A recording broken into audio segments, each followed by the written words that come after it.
Hello दोस्तों, welcome back to my YouTube channel. दोस्तों, बात करेंगे हम बीपीएससी टीआरई 3.0 नई शिक्षक भर्ती को लेकर के। यहाँ पे हम लोग बात करेंगे आज की इस वीडियो में कि हाई कोर्ट के आदेश के बाद जो है कार्रवाई शुरू हो चुकी है और बीपीएससी टीआरई 3.0 री एग्जाम जिसका यहाँ पे परीक्षा की जो तिथियाँ रखी गई हैं 19 जुलाई से लगा करके 22 जुलाई के बीच। तो क्या कुछ अपडेट है टीआरई 3.0 री एग्जाम को लेकर के, उसके संबंध में बात करेंगे।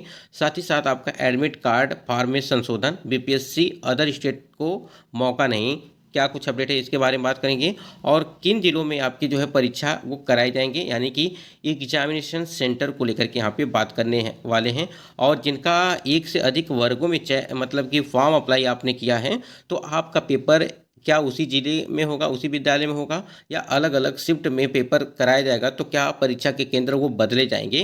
तो कई ऐसे महत्वपूर्ण अपडेट हैं जो आपको इस वीडियो के माध्यम से मिलने वाले हैं। तो वीडियो को लाइक शेयर करिएगा और चैनल पर पहली बार विजिट किए हैं तो चैनल को भी सब्सक्राइब करके बेल आइकन को प्रेस कर लीजिएगा, जिससे हर लेटेस्ट अपडेट आपको मिलती रहेगी। सबसे पहले हम लोग देखेंगे कि जो है आपके एग्जामिनेशन सेंटर, स्क्रीन पे आप देख पा रहे हैं कि बिहार लोक सेवा आयोग द्वारा यहाँ पे एक लेटर जारी किया गया था और इसमें बताया गया था कि जैसे आप देख पा रहे होंगे कि सचिव बिहार लोक सेवा आयोग पटना, यहाँ देखिए नीचे। और यहाँ पे सेवा में क्या था कि जिला पदाधिकारी को यहाँ पे देखिए पटना था, भोजपुर, बक्सर, रोहतास, नालंदा, गया, नवादा, जहानाबाद, औरंगाबाद, मुंगेर, लखीसराय, बेगूसराय और खगड़िया। ठीक है, बांका, भागलपुर, सहरसा, कटिहार, पूर्णिया, दरभंगा, मुजफ्फरपुर, समस्तीपुर, सीतामढ़ी, वैशाली। ये जो आप स्क्रीन पे देख पा रहे हैं ये जो आपके पूरे जिले दिखाई दे रहे हैं, इसमें ये चीज़ बताया गया है कि विज्ञापन संख्या 22/2024 यानी कि जो आपका टीआरई 3.0 का जो री एग्जाम है उसके संबंध में बताया गया है। ठीक है, अध्यापक नियुक्ति प्रतियोगिता पुनर्परीक्षा टीआरई 3 हेतु आवासन उपलब्ध कराने के संबंध में यहाँ पे देखिए महाशय। अब यहाँ पे इस लेटर से कई सारी चीज़ें आपकी क्लियर हो जाएंगी अगर आप टीआरई 3.0 के लिए यहाँ पे तैयारी कर रहे हैं। देखिए, उपयुक्त विषय के संदर्भ में निर्देशानुसार कहना है कि विज्ञापन संख्या 22/2024 अध्यापक नियुक्ति प्रतियोगिता पुनर्परीक्षा टीआरई 3.0 का आयोजन दिनांक 19/7, 20/7, 21/7, ठीक है, एवं 22/7 को एकल पाली में संभावित है। जैसा है कि आप यहाँ बताया गया था कि 19 से लगा करके 22 तारीख तक आपकी परीक्षाएं हैं, ये डेट कंफर्म मानी जा रही है। वैसे भी यहाँ पे संभावित लिखा है लेकिन ये डेट अब कंफर्म कर दी गई है। सामान्य प्रशासन विभाग बिहार द्वारा जिला स्तर पर संबंधित जिला पदाधिकारी आयोग द्वारा आयोजित की जाने वाली परीक्षाओं के लिए संयोजक नियुक्त हैं। उक्त परीक्षा में लगभग 3.5 लाख यहाँ पे कैंडिडेट का यहाँ पे आंकड़ा बताया जा रहा है कि लाख उम्मीदवार सम्मिलित होंगे। इन उम्मीदवारों के लिए जिला स्तर पर परीक्षा केंद्र की जो है आवश्यकता है। उक्त परीक्षा हेतु जिला के अंतर्गत, ठीक है, प्रतिष्ठित शिक्षण संस्थानों का चयन परीक्षा केंद्रों के लिए किया गया है, चाहे जिससे चार दीवारी बाउंड्री, यानी कि जो आपको परीक्षा के लिए जो सुविधाएं हैं आपको, मतलब कि अभ्यर्थियों को वहाँ पे कोई दिक्कत न हो। जैसे यहाँ पे चार दीवारी यानी कि बाउंड्री, प्रकाश यानी कि लाइट के लिए, पानी की व्यवस्था, और बेंच, दीवार घड़ी यानी कि जो आपका यहाँ पे घड़ी लगा होता है जिससे टाइम आप देख सकते हैं, और डेस्क, शौचालय इत्यादि की उपलब्धता अच्छी स्थिति में हो। साथ ही सभी परीक्षा केंद्र आवागमन की सुविधा सुगम हो।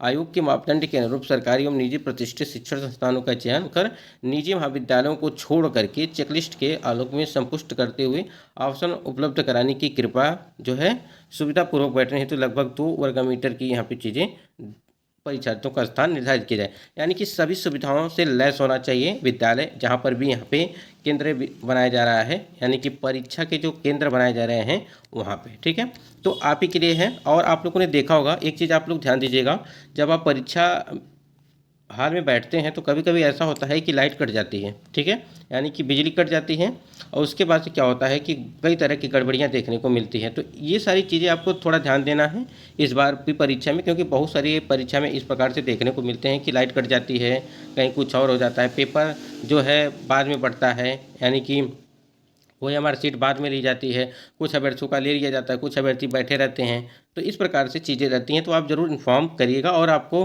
पता ही है कि वो सारी चीज़ें जो है वहाँ पे कई सारे व्हाट्सअप नंबर भी दिए गए हैं और कॉन्टैक्ट नंबर जो दिए गए हैं उस पर आप संपर्क करके या तो किसी को मैसेज आप कर सकते हैं। तो आपकी परीक्षाओं का जो आयोजन है वो आप देख सकते हैं कि इसी जगह पे, यानी कि इसी ज़िले में आपकी परीक्षाएं वो कराई जाएंगी। हाँ, एक चीज़ बदला गया था आपका इस बार, क्योंकि पेपर जब लीक हुआ था 15 मार्च को, तो इस बार क्या बदला गया है, ठीक है। यानी कि 19 से जो 22 के बीच होने वाली परीक्षा, इसमें बदला गया है कि पटना में जहां पर परीक्षा केंद्र बनाए गए थे वहां पर परीक्षा केंद्र इस बार नहीं बनाए गए हैं। यानी कि 15 मार्च वाला जो केंद्र बना था वहां पे नहीं बना है, दूसरे विद्यालय में जो है उसको बनाया गया है। और एडमिट कार्ड को, अगर एडमिट कार्ड की बात करें वहाँ पे एडमिट कार्ड, यानी कि एडमिट कार्ड और साथ ही साथ यहाँ पे फॉर्म में संशोधन को लेकर के अगर बात करें तो उसमें क्या है कि एक आपको घोषणा पत्र दिया जाता है अगर आपके फॉर्म में कोई गलती हो जाती है एडमिट कार्ड में, उसके लिए हम आपको बताएंगे। यहाँ पे दिखा स्क्रीन पे आप देख पा रहेंगे कि ये बिहार लोक सेवा आयोग द्वारा टीआरई 3.2 के लिए यहाँ पे एक घोषणा पत्र दिया है। और ये किस लिए घोषणा पत्र दिया जाता है, आप स्क्रीनशॉट इसका ले सकते हैं। एक सेकेंड, स्क्रीन देखिए यहाँ पे, ये आप स्क्रीनशॉट इसका ले सकते हैं। और देखिए ये चीज़ आपको मिल जाएंगी जब एडमिट कार्ड आपका यहाँ पे जारी किया जाएगा। तो इसमें सिर्फ बताना आपको ये है कि अगर आपका मान लीजिए एडमिट कार्ड आप डाउनलोड करते हैं, ठीक है, आपका एडमिट कार्ड आ गया जिसमें आपका मान लीजिए फ़ोटो लगा हुआ है, ठीक है, वो आपका अगर ब्लर है, सही से पहचान में नहीं आ रहा है, तो उसमें साथ ही साथ यहाँ पे हस्ताक्षर यानी कि सिग्नेचर की बात करें, आपका सिग्नेचर अगर सही से नहीं है तो उसको, ठीक है, ये सारी चीज़ें जो यहाँ पे दिया गया है। तो यहाँ पे उन्होंने वही चीज़ बताया यहाँ पे कि आप फोटो, हस्ताक्षर एवं व्यक्ति का इमेज अस्पष्ट और पठनीय रिक्त है तो सत्यापन में घोषणा पत्र के निर्दिष्ट स्थान पर चिपकाएंगे। यहाँ पे आप अपना फोटो चिपका दीजिएगा, ठीक है, इस फॉर्म को। और यहाँ पे देखिए आपको करना क्या है, यहाँ पे अपना नाम लिखिएगा, फिर पिताजी का नाम अपने, यहाँ पे रजिस्ट्रेशन नंबर, यहाँ पे रोल नंबर लिखिएगा, ठीक है। और यहाँ पे दिनांक रहेगा आपका परीक्षा का, जैसे आप किस दिन आपकी परीक्षा वो कराई जाएगी, ठीक है। तो ये फॉर्म आपको ज़रूर भरना है। अगर आपका फ़ोटो और सिग्नेचर सही है तो आपको फॉर्म नहीं भरना है। यहाँ पे आप अपना हिंदी में सिग्नेचर करेंगे और यहाँ पे इंग्लिश में करेंगे।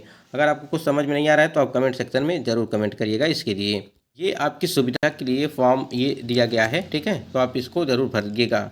अगर आपके फ़ोटो सिग्नेचर में कोई दिक्कत है तब, अगर नहीं है तो आपके लिए कोई भी ज़रूरत नहीं है।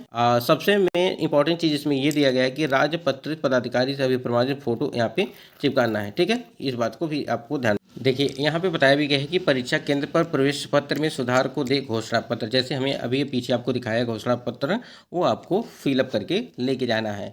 आपको बता दें कि जो परीक्षा का केंद्र है, ठीक है, हमने अभी बताया आपको कि 30 जिलों में आपकी परीक्षा वो कराई जाएंगी। लेकिन आपको एक चीज़ और बता दें कि आपकी जितने प्रकार की जांच होगी परीक्षा से पहले, जैसे 3 तरह की आपकी जांच कराई जाएगी। एक तो आपका होगा बायोमेट्रिक होगा, ठीक है, बायोमेट्रिक होगा, और दूसरा होगा आपका फेस वाला होगा, ठीक है, फेस है। उसके बाद तीसरा आपका होगा आंख की पुतली की जांच कराई जाएगी। ये 3 प्रकार की जांच आपके होंगे यानी कि परीक्षा से पहले, ठीक है। इस प्रकार से परीक्षा पीरियड में ही हो सकता है या तो परीक्षा के पहले ही कराई जा सकती हैं, ठीक है, ये सारी चीज़ें हैं। और पटना में सबसे ज़्यादा आपको पता है कि परीक्षा केंद्र बनाए जाते हैं। पिछली जब 15 मार्च को कराया गया था परीक्षा, तो उसमें लगभग 30 परीक्षा केंद्र बनाए गए थे वहाँ पे, ठीक है। और देखिए बीपीएससी अगर बात करें, यहाँ पे बीपीएससी की ओर से जो है सेंटर कोड, ठीक है, जो है आपको बहुत जल्द देखने को मिलेगा सेंटर कोड। उसके बाद यहाँ पे देखिए हाई कोर्ट का आदेश क्या है कि बीएसईबी और बीपीएससी को 2 सप्ताह में जवाब हलफनामा दायर करने का आदेश दिया गया है। और देखिए वहीं पे है कि संगीत विषय में माध्यमिक शिक्षक पात्रता परीक्षा 2023 एसटीटी के परिणाम को रद्द करने को लेकर के दायर याचिका पर सुनवाई करते हुए हाईकोर्ट ने बिहार स्कूल परीक्षा समिति एवं बीपीएससी को 2 सप्ताह के भीतर जवाबी हलफनामा दायर करने का आदेश दिया है। न्यायाधीश अंजनी कुमार सड़े की एकल पीठ ने प्रतिमा कुमारी एवं अन्य की ओर से दायर याचिका पर सुनवाई करते हुए आदेश जारी किया गया है। अब यहाँ पे 16 प्रश्न या तो गलत थे या उनके संबंधित उत्तर गलत थे, यानी कि प्रश्नों को लेकर के था कि यहाँ पे 16 जो प्रश्न थे वो आपके या तो प्रश्न गलत थे या तो आपके उत्तर गलत थे। और वहीं उच्चतर माध्यमिक स्तर की परीक्षा में कुल 8 प्रश्न या तो गलत थे या उनके उत्तर गलत थे। आप समझ सकते हैं कि इतने प्रश्नों अगर गलत होते हैं तो कहीं ना कहीं अभ्यर्थी जो डिसक्वालीफाई हो जाएंगे। तो वही चीज़ें हैं, यहाँ पे याचिका दायर की गई है इसको लेकर के। और यहाँ पे बीपीएससी आयोग और बीएसईबी और बीपीएससी को 2 सप्ताह में आप जवाबी हलफनामा जो है दायर करने का आदेश दिया है। देखिए क्या कुछ होता है इसको लेकर के, क्या आगे क्या प्रक्रिया होती है। एक चीज़ और यहाँ पे आपको बता दें कि बीपीएससी अदर स्टेट को मौका नहीं, इसका मतलब क्या है? इसका मतलब यही है कि अगर आप सीटेट को लेकर के, सीटेट वाले जो कैंडिडेट आप लोगों ने देखा होगा लगातार, चाहे वो नालंदा का लेटर हो, ठीक है, चाहे वो मुजफ्फरपुर का हो, चाहे वो यहाँ पे जो है खगड़िया का हो, बहुत सारी जगहों से लेटर आपको देखने को मिला सिर्फ सीटेट के कैंडिडेट, सीटेट के नंबर को लेकर के, यानी कि जो अदर स्टेट के कैंडिडेट हैं, इस बात को ध्यान रखिएगा। और आपके सीटेट में एक बार और सुन लीजिए ध्यान से, ठीक है, बहुत सारे कैंडिडेट को लगता है कि आप एक ही बात बार बार बताते हैं, तो बार बार बताते हैं, जिसको चीज़ें नहीं पता रहती हैं वो उस बात को दोहराना बहुत ज़रूरी होता है कि मान लीजिए आपको तो पता ही है, दूसरे व्यक्ति को तो नहीं पता होगी, ये यहाँ पे चीज़ें होती हैं। ठीक है, अगर पता है तो अच्छी बात है, नहीं पता है तब भी कोई बात नहीं है, कम से कम जानकारी आपके पास होनी चाहिए, तो आप किसी को और को भी बता सकते हैं।